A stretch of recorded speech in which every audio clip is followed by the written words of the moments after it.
हाय बच्चों, कैसे हो सभी। This is Deepali Garg and welcome back to my channel Deep ki Pathshala. तो आज हम लोग चैप्टर फर्स्ट के एक्सरसाइज 1F को पढ़ेंगे। तो चलिए क्लास को स्टार्ट करते हैं बच्चों। ये है हमारी एक्सरसाइज 1F।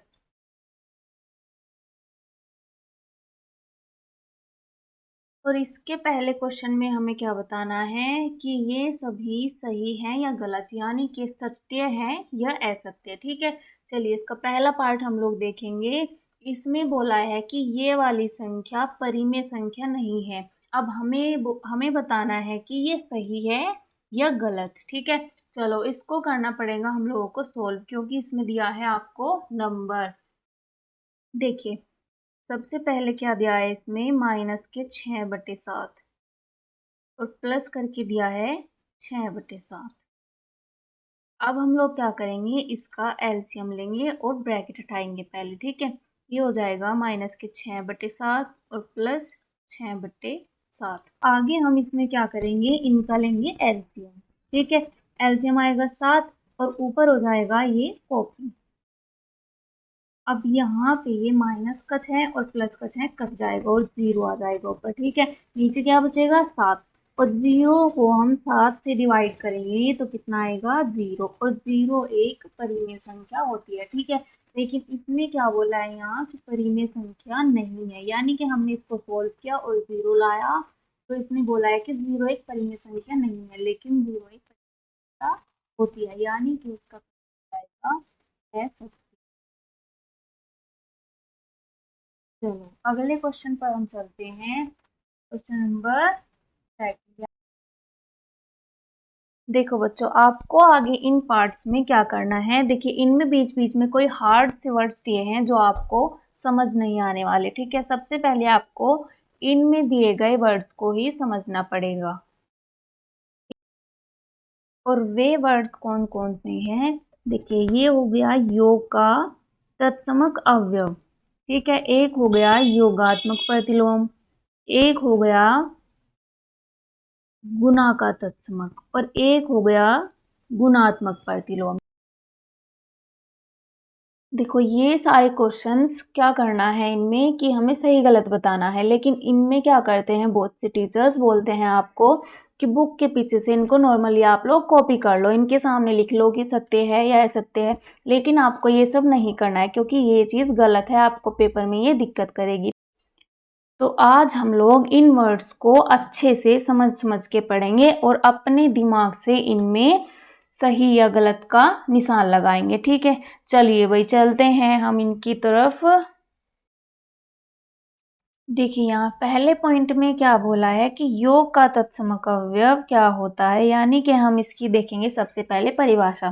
परिभाषा में क्या कहते हैं कि किसी भी परिमेय संख्या में अगर 0 को जोड़े या फिर 0 में ही उस परिमेय संख्या को जोड़ दे तो योगफल हर बार सेम ही आएगा। कैसे आएगा, देखिए एग्जाम्पल आप लोग कि P/Q में अगर हम लोग मान लो हमारे पास ये कोई परिमेय संख्या है और इसमें हमने क्या जोड़ दिया 0, तो आंसर क्या आएगा P/Q।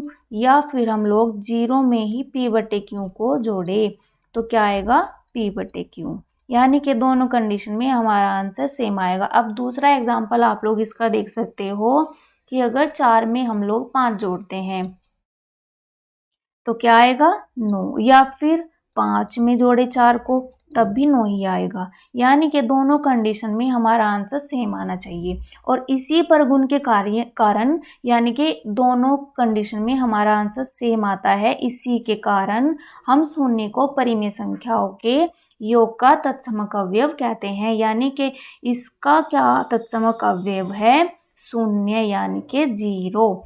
ठीक है, अब चलते हैं हम अपने नेक्स्ट पॉइंट की तरफ। इसमें क्या बोला है इसने कि गुणा का तत्समक अवयव क्या होता है। अब आप लोग इसकी परिभाषा को ध्यान से सुनोगे। ये क्या होती है कि किसी परिमेय संख्या में 1 से गुणा करे या फिर 1 में उस परिमेय संख्या की ही गुणा कर दे तो गुणनफल हर बार सेम ही आएगा। ठीक है, कैसे आएगा, एग्जाम्पल आप लोग देखोगे कि P/Q में यानी कि P/Q में अगर हम लोग 1 की गुना करते हैं तो P/Q ही आता है, लेकिन अगर 1 में हम P/Q की गुना करें तब क्या आना चाहिए तब भी p बटे q ही आना चाहिए। ये ही होता है हमारा गुणा का तत्समक अवयव का रूल। अब इसी पर गुण के कारण यानी कि इसी रूल के कारण हम लोग इसको क्या बोलते हैं कि एक को परिमेय संख्याओं का गुणा का तत्समक अवयव कहते हैं। ठीक है, एक हो जाएगा इसका तत्समक अवयव और योग का तत्समक अवयव क्या कहलाता है? 0। ठीक है ना। चलो अगला पॉइंट क्या है कि योगात्मक प्रतिलोम। योगात्मक प्रतिलोम की परिभाषा क्या कहती है कि यदि p बाई क्यू में यानी कि p बटे क्यू में कोई परिमेय संख्या है तो p बाई क्यू यानी कि p बटे क्यू का योगात्मक प्रतिलोम क्या होना चाहिए? मान लो ये कोई परिमेय संख्या है p बटे क्यू और इसका योगात्मक प्रतिलोम क्या होगा? माइनस के p बटे क्यू। यानी कि अगर ये चीज़ प्लस की है तो ये माइनस की हो जाएगी योगात्मक प्रतिलोम में, और मान लो अगर ये होता p बाई क्यू माइनस के तो ये हो जाता प्लस का। ठीक है, यही कहता है हमारे योगात्मक प्रतिलोम का रूल। अब देखो गुणात्मक प्रतिलोम, ये क्या होता है? मान लो आप लोग कोई संख्या है आपके पास p बटे क्यू। अब p बटे क्यू को अगर हम लोग पलट दें यानी कि ये है हर और ये है अंश, अगर हम हर को बना दे अंश और अंश को बना दे हर, और यही चीज़ हमारी कहलाएगी बाद में जाके गुणात्मक प्रतिलोम। मान लो आपके पास कोई संख्या है दूसरी 5 बट्टे 4। अब इसको हम लोग क्या कर सकते हैं कि 4 बट्टे 5 कर लिया हमने, तो ये चीज़ हमारी क्या कहलाएगी? गुणात्मक प्रतिलोम। अब आप लोग इनको एक बार और रिवाइज करोगे ताकि आपको आगे क्वेश्चंस में कोई प्रॉब्लम ना आए। ठीक है, अब देखो पहले पॉइंट में क्या बोला था कि योग का तत्समक अवयव क्या होता है? योग का तत्समक अवयव क्या बोलोगे आप लोग कि 0 होता है ना। और गुणा का तत्समक अवयव क्या होता है? 1। और योगात्मक प्रतिलोम में क्या बोलता है कि अगर कोई हमारे पास परिमेय संख्या प्लस की है तो वो बराबर में जाके माइनस की हो जाएगी, और अगर कोई संख्या माइनस की है तो वो प्लस की हो जाएगी। और गुणात्मक प्रतिलोम में क्या बोलता है कि अगर हमारे पास कोई परिमेय संख्या है p बटे q के रूप में, तो हम उसके साथ क्या करेंगे कि उसका अंश हम ले जाएंगे हर में और हर ले जाएंगे अंश में। ठीक है, आई होप सबको ये रूल्स अच्छे से समझ आए होंगे। चलिए हम इन रूल्स को अपने क्वेश्चंस में लगाकर देखते हैं।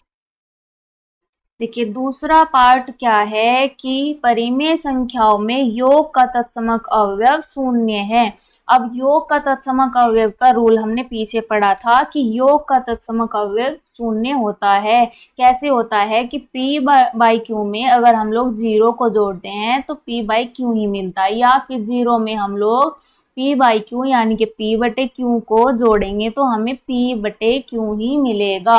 तो इसका तत्समक अवयव यानी कि योग का तत्समक अवयव हम लोग 0 बोल सकते हैं। तो ये कथन हो जाएगा हमारा एकदम सत्य। ठीक है, तो यहाँ पे लिखेंगे हम सत्य। अब देखो इसका थर्ड पार्ट, परिमेय संख्या 0 का योगात्मक प्रतिलोम नहीं होता। इसने बोला है कि नहीं होता, लेकिन ये होता है, यानी कि ये कथन असत्य है। कैसे है? देखो परिमेय संख्या हो गई हमारे पास 0, ठीक है, और 0 को मान लो हम इसके बटे में अगर हम 7 मानेंगे तब भी ये 0 ही है। अगर हम इसको मानो ये प्लस की है, अगर हम इसको माइनस लिख देंगे तो ये योगात्मक प्रतिलोम हो जाएगी, और इसने बोला है कि नहीं होगी तो इसका कथन हो जाएगा असत्य। ठीक है, चलिए नेक्स्ट पार्ट देखते हैं हम लोग। किसी ऋणात्मक परिमेय संख्या का योगात्मक प्रतिलोम एक धनात्मक परिमेय संख्या होती है। यानी कि कोई परिमेय संख्या है हमारे पास ऋणात्मक यानी कि निगेटिव, अगर हम इसको कर देते हैं पॉजिटिव, ठीक है, यानी कि प्लस वाली संख्या हम इसको बना देंगे तो ये क्या कहलाएगा? योगात्मक प्रतिलोम। ये रूल हमने पीछे पढ़ा था पॉइंट नंबर 3। ठीक है, तो ये कथन हो जाएगा आपका सत्य। अब चलते हैं अगले पार्ट पर। परिमेय संख्याओं में घटाने का तत्समक अवयव 0 है। अब ये तो हमने सुना है कि योग का तत्समक अवयव, लेकिन आपने पिछले पेज पे देखा होगा कि हमने कोई भी घटाने के तत्समक अवयव का रूल नहीं पढ़ा। तो ये कथन हो जाएगा आपका असत्य, क्योंकि ऐसी कोई चीज हमने पढ़ी ही नहीं। तो ये कथन इसने बोला है गलत। अब देखो आप लोग अपना अगला पार्ट, परिमेय संख्याओं में गुणा का तत्समक अवयव 1 होता है। अब आपने देखा होगा पिछले नंबर पर पॉइंट नंबर 2 पिछले पेज पर क्या है, गुणा का तत्समक अवयव 1 ही होता है। कैसे होता है कि P बटे Q में अगर हम लोग 1 जोड़ेंगे तो P बटे Q आएगा, और अगर 1 में P बटे Q गुना करेंगे तो P बटे Q तब भी आएगा। तो ये इसका यानी कि गुणा का तत्समक अवयव यहाँ पे 1 हो जाता है। ठीक है, तो ये कथन हो गया हमारा एकदम सत्य। अब देखो इसका अगला पार्ट, एक ऋणात्मक परिमेय संख्या का गुणात्मक प्रतिलोम एक ऋणात्मक परिमेय संख्या होती है। इसमें क्या कहा है कि ऋणात्मक परिमेय संख्या मान लो है ये P बटे Q माइनस के। अब इसका हम गुणात्मक प्रतिलोम अगर करेंगे, आप लोग इसकी जगह मानोगे, मान लो माइनस के 5/1, ये है हमारे पास परिमेय संख्या। अब अगर हम इसका गुणात्मक प्रतिलोम करेंगे, गुणात्मक प्रतिलोम में क्या होता है कि अंश का हर और हर का अंश बन जाए। अगर हम 5 को हर में भेजेंगे यानी कि ये करेंगे हम 1/5, तो ये माइनस का तब भी रहेगा। और इसने यही पूछा है कि ऋणात्मक परिमेय संख्या, यानी कि ये हो गई ऋणात्मक परिमेय संख्या और इसका गुणात्मक प्रतिलोम। गुणात्मक प्रतिलोम क्या होता है कि ये पलट दी हमने संख्या, है ना, और ये क्या हो जाएगी एक ऋणात्मक परिमेय संख्या। देखिए पलटने के बाद भी ये एक माइनस वाली संख्या है, तो ये इसका कथन हो गया एकदम सत्य। अगला पार्ट है कि यदि परिमेय संख्या x का योगात्मक प्रतिलोम x है तो x बराबर 0, यानी कि x है कोई संख्या और इसका योगात्मक प्रतिलोम इन्होंने x ही बताया है।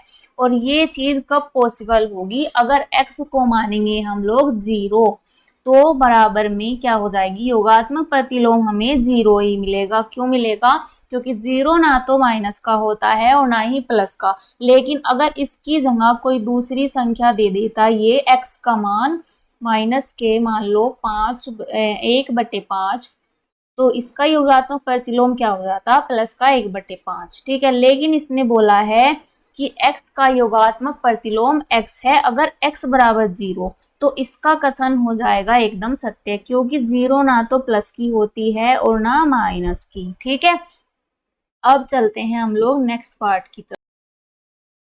देखिए अगला क्वेश्चन है क्वेश्चन नंबर 2। इसमें क्या बोला है कि निम्नांकित को अपनी अभ्यास पुस्तिका में उतार कर रिक्त स्थान की पूर्ति कीजिए। यानी कि जो ये चारों पार्ट्स हैं इसके, इनमें ये दिया है हमें ये जगह डॉट वाली, हमें इस जगह में बताना है कि क्या आने वाला है, यानी कि हमारा आंसर क्या आएगा। चलिए इनको मैं कर लूंगी आपके लिए नोट, ताकि वीडियो ज्यादा लंबी ना हो जाए नोट करने में ही। देखिए ये है क्वेश्चन नंबर 2 के क्वेश्चंस। अब पहले क्वेश्चन में इन्होंने क्या कहा है कि -5/12 plus and dot dot dot and is equal to -5/12।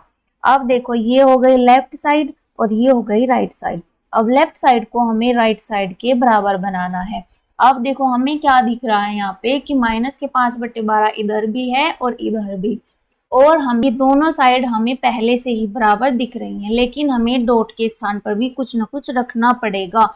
तो हम क्या चीज रखें कि दोनों साइड पर कोई फर्क ना पड़े। अगर हम लोग यहाँ पे 0 रखेंगे तो ये साइड और ये साइड फिर भी बराबर ही रहेंगी। तो इस डॉट के स्थान पर क्या आएगा, हमारा आंसर 0। ठीक है ना, यानी कि हमारा आंसर हो जाएगा 0।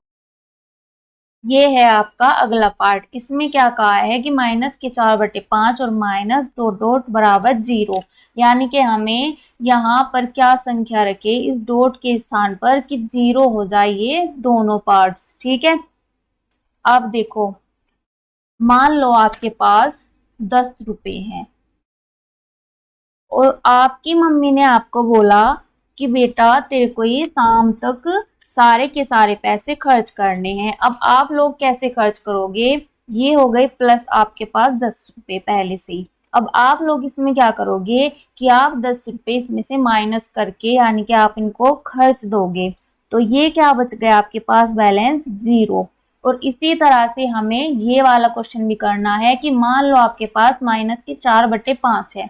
अब आपको क्या करना होगा कि ये 0 बन जाए, आपको इसमें से यही वाली संख्या माइनस कर देनी है, ठीक है ना। माइनस करने के बाद आपके पास क्या बचेगा 0। तो यहाँ पे आप लोग क्या घटाओगे, माइनस के 4/5 में से माइनस के 4/5 ही घटा दोगे, तो आपके पास बैलेंस आ जाएगा 0। और आप इस सवाल को एक तरीके से और करोगे हल करके। देखो ये तो हमें पता चल गया कि यहाँ पे माइनस के 4/5 आने वाला है, ठीक है। अब हम इसको हल करके देखेंगे कि हमारे पास 0 बच रहा है या नहीं। अब देखो इसका हटाएंगे ब्रैकेट दोनों के, ये हो जाएगा माइनस माइनस हो जाता है प्लस, ये हो जाएगा 4/5, है ना। और इसका लेंगे हम लोग एलसीएम, 5 आ गया, और ऊपर करेंगे हम नॉर्मली कॉपी। ऊपर क्या बच गया, ये कटकर बच जाएगा 0 और बटे में 5, और 0/5 को हम लोग 0 ही बोलते हैं, ठीक है। और हमें यही चीज करनी थी सीधी, यानी कि हमें 0 ही लाना था। अब देखो आपके अगले पार्ट में क्या बोला है, पार्ट नंबर 3 में। पार्ट नंबर 3 में क्या बोला है कि 1/-2 की घात -1। अब सबसे पहले आपको जहां भी घात माइनस की दिखाई देगी उसको हम बनाएंगे प्लस की घात। प्लस की घात कैसे बनाएंगे कि जो चीज अंश में है उसको हर में ले जाएंगे, और जो चीज हर में है उसको अंश में ले जाएंगे। ये कैसे करेंगे कि -2 है हर में, इसको ऊपर यानी कि अंश में ले जाएंगे तो ये -2 हो जाएगा, और 1 को ले जाएंगे हर में, ये ऐसे हो जाएगा। अब ये घात हो गई आपकी प्लस की, ठीक है। अब इसको हम क्या लिख सकते हैं कि -2 की पावर 1, और 2 की पावर 1 का मतलब है -2, और यही आपका हो जाएगा इसका आंसर, ठीक है। यानी कि डॉट के स्थान पर आप लोग ये लगाओगे -2।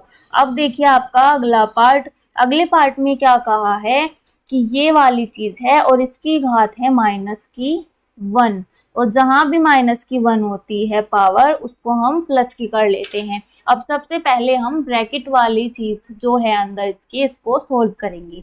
सबसे पहले हम सारी चीजों का इनका ब्रैकेट हटाएंगे। ये हो जाएगा -2/3 और गुना में 3/4, और इसकी पावर है -1, ठीक है। अब अंश की अंश में और हर की हर में, अंश की अंश में करने के बाद क्या आएगा 2 गुना 3, और नीचे 3/4। अब 2 एकम 2 और 2 दूनी 4, और 3 एकम 3 और 3 एकम 3। अब ऊपर देखो क्या बचा है आपका, और इसकी पावर है -1, ठीक है ना। अब ऊपर क्या बचा 1 गुना 1 माइनस के, और नीचे क्या बचा 1 गुना 2। अब ऊपर क्या हो जाएगा माइनस का 1 और नीचे हो जाएगा 2, और इसकी घात है माइनस। अब हम इसकी घात को प्लस की घात बनाएंगे। कैसे बनाएंगे कि ऊपर ले जाएंगे हम हर को और नीचे ले आएंगे अंश को, ये हो गया। अब ये घात हो गई आपकी प्लस की। अब इसको हम लिख सकते हैं -2, ठीक है। और यही हो जाएगा हमारा आंसर, और यहाँ पे लिख देंगे हम -2, यानी कि डॉट के स्थान पर आएगा -2। और अब हो गए आपके क्वेश्चंस यहीं पे खत्म। अब आपका अगला पार्ट हम लोग नेक्स्ट वीडियो में कवर करेंगे, क्योंकि ये वीडियो ज़्यादा लंबी हो जाएगी, फिर आपको देखने में इसको प्रॉब्लम होगी, ठीक है। अब नेक्स्ट पार्ट को हम अगली वीडियो में कवर कर लेंगे, तब तक आप लोग इसको रिवाइज कर लेना और अच्छे से पढ़ लेना, ठीक है ना। और अगर आपको इस वीडियो में यानी कि इस क्लास में कोई क्वेश्चन समझ नहीं आया तो आप लोग उसको कमेंट में लिख देना। एंड अगर आपको ये वीडियो अच्छी लगी तो प्लीज इसको लाइक करना एंड अपने फ्रेंड सर्कल में इसको शेयर करना, एंड अगली वीडियो के लिए चैनल को सब्सक्राइब भी कर लेना, ठीक है ना। चलिए, थैंक यू सो मच बच्चों।